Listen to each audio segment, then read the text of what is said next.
Welcome to SF Commercial Property Conversations with Bruce Bean, where Bay Area investments meet expert insights. Get ready to unlock the strategies of commercial real estate success. So today we have Ryan Cassriel with us from JLL. So Ryan, it's great to have you. Maybe Will Cassriel. oh, I all thought his right, name was Ryan. correct that one. Will, what did I say? Anyway, Will Ryan. Cassriel. Thank you. I was so focused on the last name, I got the first name wrong. So Will Cassriel is here with us today. And Will, you are with JLL. So give us a little history, maybe even what JLL is for those that perhaps don't know. Sure. JLL is a large global real estate company. So we've got business lines across the globe to help companies make smart real estate decisions. I sit on the tenant rep team. So we focus on helping companies find their office space and negotiate their leases. But we've got many other business lines like capital markets, project management, and many more to help companies, evaluate their different real estate strategies. Okay, and tell us a little bit about your history of coming out of Orinda, the East Bay, and going to USC. Sure. So I grew up in Orinda, California, the youngest of five. Mm. I went down to USC for college. And after my freshman year, I went home for the summer and I told my dad I was going to train to be a core power yoga instructor. That He went was, over really well, I bet. yeah, he was like, "What?" I said, "No, Dad, there's a studio on campus. It'll be a great college job." He said, "Okay, well, the training is $1,000. How are you going Mm. to pay for it?" And I said, "Easy, I'm going to sell Cutco knives." Oh, Cutco knives. Oh, yes. Okay, good. Yeah. And so he goes, "I got a better idea.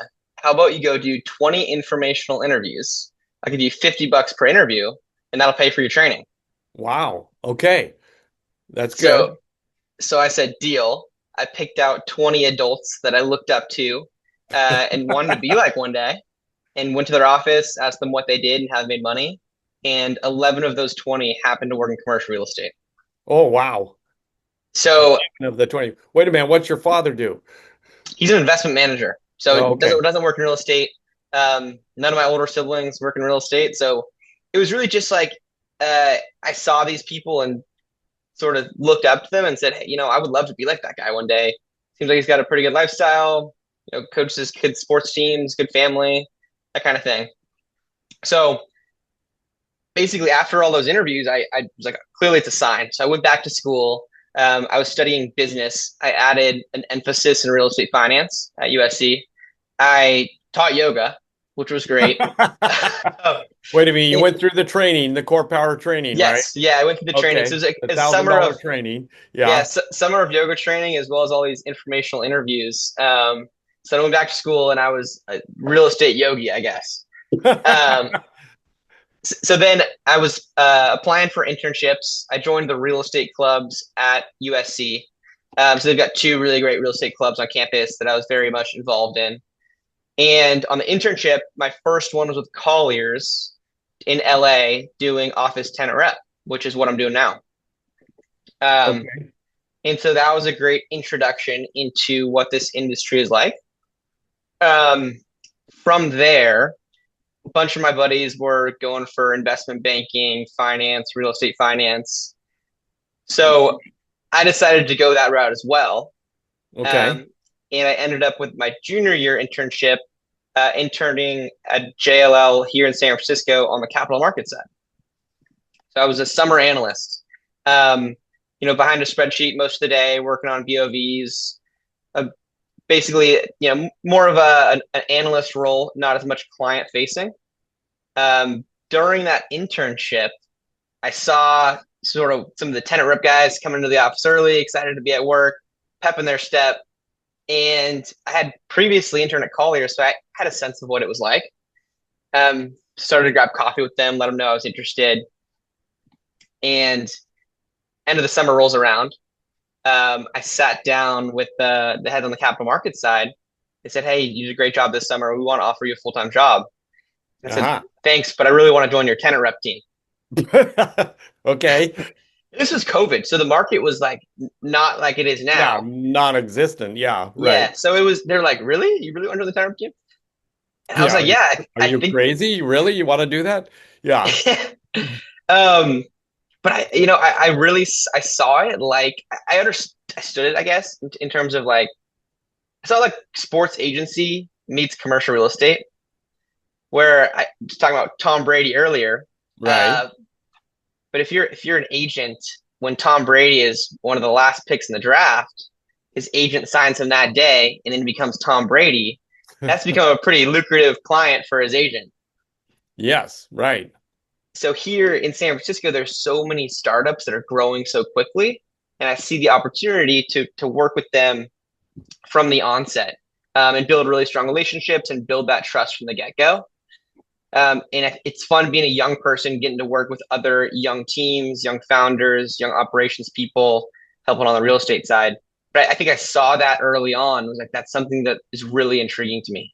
So sort of bounced around different time periods here. Went end of the summer, right? I was going back to USC for my senior year. Oh, I you wrote, didn't turn during the summer. They offered you a job, but yeah. So end of the summer of junior year, they offered me the capital markets job to start the next year. yeah, I said, thank after you. June or whatever next year. Yeah. Right. I said, thank you, but I'd love to join the tenant rep team. Um, and they're like, great. I don't think they're really hiring. Good luck to you. Okay. Yeah. But I wrote down on a sticky note, and put it on my computer. I said, JLL San Francisco tenant rep. And so I would look at that every single day that first semester of my senior year when I was working on whatever it was, and I was motivated. That's what I really wanted to do. And it was the team here at JLL that was like really attractive to me and the industry itself. So I flew up here 4 or 5 times that first semester Oh, of my wow. of my senior year to meet with everyone in person.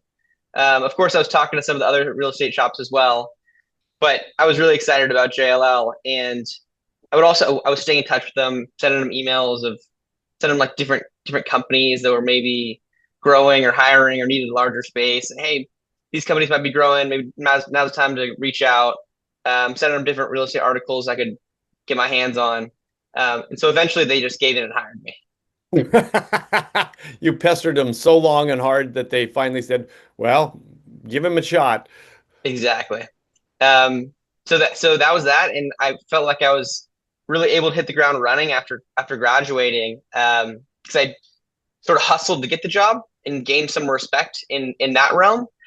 So when I started, I think the team here was excited to have me on board, and I was ready to be the first one in the office and the last one to leave, and just hungry to start working on some deals.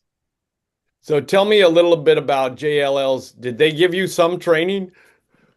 Yes, they've actually got an awesome program. It's called JLLU. Oh, So they try to have everyone, you're starting as a recent grad, or really anytime they like to have people start in September. This is like a mm. good hiring cycle. So sort of right after Labor Day.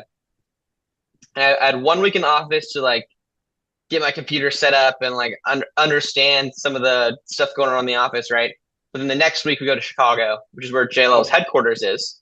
And I okay. was with the sort of it's called my cohort of new brokers at new tenant rep and new leasing brokers at JLL across the US. How many people were in that group? There, on mine, there were roughly 35. Yeah, Um, okay. and All it right. was the first year actually of that program, and now I've been doing this about 4 years now. So they've had four of those since then, Wow. and it was an awesome week to really be introduced to JLL and understand some of the fundamentals of our business and get to network with your peers. And now I'm getting to work on some deals with them in different markets, and it was a great way to be welcome to JLL and feel like the company is really looking out for me, not only from a local perspective but nationally as well. So I assume they trained you on their CRM. What CRM do you use? We've got an internal CRM. Okay. All right. Hmm. The JLL's CRM. Yeah. Hmm. Nice. Okay. And so are you making cold calls? How are you marketing yourself?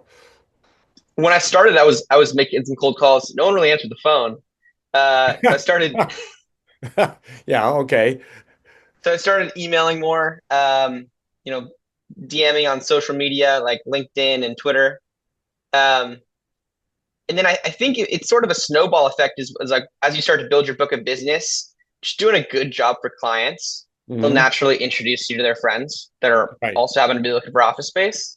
So I think of it as like, if I'm looking for a financial advisor or a CPA or whatever it is, I look to my colleagues around me, say, hey, who are you using for that? So I think Right. it's similar in the real estate world. Like if you need a broker, you kind of look to your friends or your peers that you trust. And if they're working with someone that they like, it's probably a pretty good recommendation. Yeah. So are you focused on AI firms? What's your kind of focus? Yeah, certainly tech companies. Work with a lot of VCs, advising them, and then many of their portfolio companies. So as small as two founders looking for a WeWork, but Mm. help them grow and scale up to thousands of employees with offices in New York and London and bang across the globe. So I'm curious if you're also looking at Mindspace. I just did an interview with the head of Mindspace marketing. Yeah, absolutely. There's a mind space right across the street from our office. So we're at one Front Street and it's just across Market. Yeah, that's a great co-working space. So definitely have brought some tenants there. Oh, that's good. They like to market to brokers, so that's all good. So tell us a little bit about the San Francisco market right now. What Hmm is happening? It as a tenant rep broker that has been in the business for about 4 years, it feels like it's absolutely on fire. From brokers that have been here forever, they're like, this is like 2019 levels of activity. Oh, Pre-COVID, wow. super hot market in terms of the demand. Um, it's a little bit different because pre-COVID, San Francisco is 3% vacant. COVID hit and it slowly went up to about 37% vacancy. Yeah. N- Now that So, number's closer to 30, so it's on its way back down. There are some areas of the market that are sort of obsolete, some buildings that can't really do transactions, right? They might be going back to the lender. Um, in some areas where tenants just aren't really focused right now. So I think you can kind of cut that 30% vacancy number in half down to 15%. And mm. that's more of what the pool of options that tenants are looking at.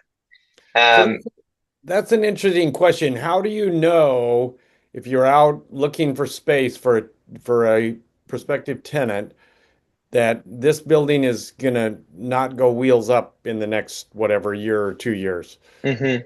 And so that's one of the value adds of JLL is we've got an awesome capital markets team that sits on Mm. the other side of the floor that I interned with. Right. So bunch of those guys that I interned with are I had lunch with them today. Mm. Um, and they've got insights into the maturing loans on these different buildings, what buildings are going to be sold. So it's really helpful to have some of those synergies. So they're actually out looking to buy and sell buildings, right? Hmm So And then they're digging into the whole mortgage situation and who's doing what and so forth. There's obviously some good deals out there uh, mhm, to be had, but anyway, but for those out there leasing, you may want to avoid those buildings, right? right. You want to have sort of a non-disturbance agreement in place so that if the building goes under, you're protected, um, and the new landlord then has to abide by your current lease. Well, that's typically the case that the lease will stay in place, but under bankruptcy and some other situations, that may not be the case. Have you had a situation where a tenant gets kicked out? I haven't. Yeah, having an SNDA is certainly important, and so we've been negotiating that for all of our tenants. Yeah, so that's very critical. So typically, do you use an AIR lease? What leases do you use? So we don't draft any of the leases. It's Yeah, the landlords of the buildings. They've got attorneys that draft the leases. yeah, Um, for some of the more like smaller family-owned buildings, they'll use an AIR form. yeah, More of the institutionally owned buildings, it's a longer lease, less of a standard form. yeah. One of But I've the seen all the jury. different, yeah, all the different varieties. So what do you do when the tenant comes to you and say, "Hey, what attorney should I use here to review my lease?" Yeah, we've got a bunch of different local attorneys that we often recommend. Sometimes tenants got their own attorney, and that works. But we've got the whole list of vendors, whether it's a real estate attorney, a furniture vendor, a cabling and wiring vendor, whatever it is to help. We've got all those vendors at just a phone call away and can always make the introductions. So that's interesting. How much project management do you end up doing? Do you just give them the information and let them run with it, or do you actually kind of help them with the project management through their move in? Yeah, we stick around after the lease is signed. You know, again, sort of another value add of our services. We like to be very hands on and feel like I genuinely like care about a lot of my clients and want to see it work out for them well. So in terms of like introduce them to different vendors, we'll give them like, hey, here's some of the different vendors we recommend. Let us know if you'd like an introduction. Um, Sometimes certain vendors are better for different things, but we will certainly be part of the process with the project manager that's working on the sourcing the build out with the different furniture vendors and all of that. So So I assume you recommend project managers also. yes, PMs as well. So we've got PMs in house at JLL that are great, but Oh, also okay. PMs outside of JLL that are great and can be super helpful. So we're agnostic to whoever a tenant wants to work with. But we just want to make sure that the project ends up going as seamlessly as possible for them. The tenant is always happy when that goes well. So what are the rates in San Francisco these days? So on a price per square foot, the average rates are in the 70s per square foot. Mhm. That's sort of the core financial district. As you go into some of the other submarkets, it's maybe a little bit less, but it really is it really varies. So like at the top of the Transamerica Pyramid, you're paying a 300 bucks a foot. Wow. Um, Okay. and then there's pockets of even right around there where you can find something for 30 bucks a foot. So So it it's just a, depends. it's a huge variance. The Presidio is very expensive. That's like, Ah, 125, 150 bucks a foot. That's sort of the wow. Letterman Digital Arts Center. Um, but I would say for tech companies, there's a lot, the 50s to the 70s per square foot for most of the buildings downtown. Sometimes you can get a better deal. Sometimes you might pay a little bit more for something a little more higher end. But that 70s is the average rents if you look at all the statistics. So are people generally doing 5-year leases with a certain tenant improvement allowance? Yeah, we're with a lot of these fast growing tech companies, we're pushing for shorter term leases. Ah, Um, because they don't know where their headcount's going to be right, 24 months and maybe not even more than 12 months out. So we're right. looking for the maximum flexibility. So the shorter the better for the tenants. Of course, the landlords want longer term, so it's always a Yeah. battle. But we're looking for shorter term, and sometimes those short term subleases are a really good route to go. Oh, definitely. And do they tend to be a little more expensive if they're short term? Uh, Typically, when it's with a sublease or a direct lease. Oh, either, well, okay, subleases. Oh, all right. Well, let's talk a minute about sublease. How often are you subleasing? So we'll help if a client needs to sublease their space, we'll help them out 100%. Um, Most of the time, like I said, we're trying to do short-term leases so that it lines up pretty well with their growth, Yeah. and so they can just move into the larger space towards the end of the term. Um, but yeah, we are helping tenants sublease, and most of the time you can get close to a full recovery on a sublease in today's Wow. market. It was different, like if you were a company that signed in 2019 on a 10-year lease, maybe you were expecting some growth and no one ever moved into the space. It was really difficult to try to sublease that for the last 4 years. Finally, Right. the environment has changed where some of the vacancy is being absorbed and much of the sublease spaces have been taken off the market. They've been subleased. Oh, that's interesting. So yeah, there was like 37% vacancy, and then if you added in sublease space, it was like 45 or whatever. Um, Mhm. but it sounds like that's all coming down. The subleases, well, 70 bucks a square foot actually sounds pretty high to me. That do you know what the pre-COVID numbers were? Say in a $70 space, what was a pre-COVID number? It was generally a little bit higher than where we are Yeah, today. yeah. Yeah, But it sounds like but things are bouncing back pretty well. I'm they are. surprised that even the Transamerica Pyramid, well, I guess the top for $300, but those are pretty small spaces. But anyway, um, that it sounds like the market has definitely bounced back substantially. The market's picking up. It's an interesting time right now where there's still a lot of good deals to be had for tenants, but landlords with certain buildings in particular are feeling the increased activity. They're seeing a lot of tours. They're getting a lot of proposals.